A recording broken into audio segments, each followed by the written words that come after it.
आगे तब किया छाड़ा देखली रंगबाजी तोरा लिए जाने मान कुछ भी कर सके छियो पागल जानै रही घर में नहीं छै के हो राजी तब किया छाड़ा देखली रंगबाजी तोहरा संगे हम चौकी में पिसई बहु कुछ नहीं होता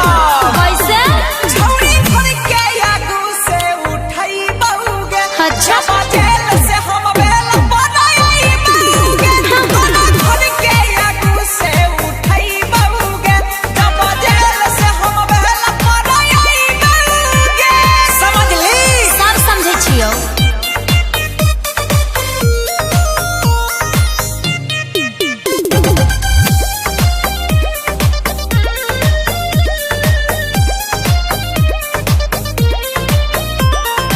होतो तू समानी छौरी औरिया बगहारा कैसे? जहिया निकलबोगे जेल से बहारा समझ ली जाने मान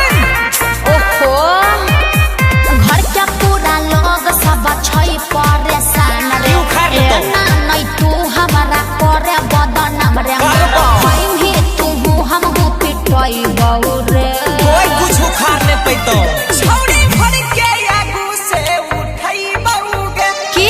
जेल से हम बेल बनाई पागल छी रे भर के आगू से उठाई बहुगे जब जेल से हम बेल बनाई बहुगे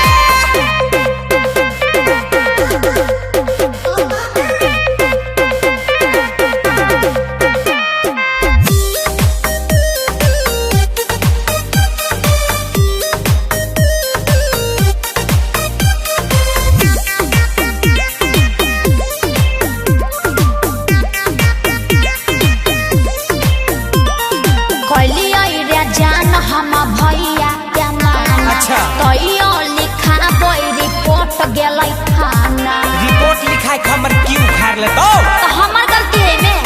देखली है छौरी छै कि हमर औकात गे की? जेल से निकलबौ हम 2 दिन के बाद गे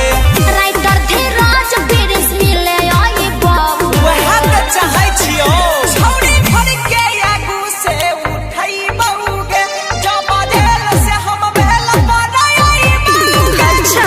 भर के आगू से उठाई बहुगे जब जेल से हम बेल बनाई बहुगे समझ ली अरे जेल से पहले छूट जो